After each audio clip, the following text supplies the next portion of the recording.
Welcome to Kenton Teaches. Enjoy the video. You begin by changing the immediate tactical landscape. Trade off pieces that lock the position and leave asymmetry. Once done, push for imbalances, isolated pawns, rooks on open files, or opposite-colored bishops to generate winning chances. Make sure to secure your king first, then force complications. Balanced risk is key. If your opponent is comfortable in draws, provoke practical decisions under time pressure to increase error probability. And always look for one active plan rather than many tentative ideas. Now escalate. Implement a clear pawn break plan to open lines and create targets. For example, prepare g4 or c5 with support so files or diagonals become contestable. Coordinate heavy pieces to double or invade on the opened file. Once they enter, your initiative grows.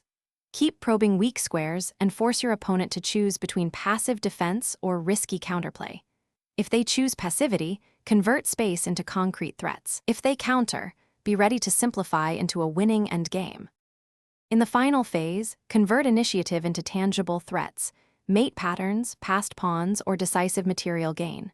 Once you have a clear advantage, simplify into a one endgame by exchanging off active enemy pieces while keeping your passer and king centralized. If the position still tends to draw, switch gears. Create fresh imbalances, play for zugzwang, or increase time pressure to induce mistakes. Troubleshoot by reassessing targets. If one flank is blocked, transfer play quickly to the other and keep tension until a breakthrough. Thanks for watching. Please subscribe if this video was helpful.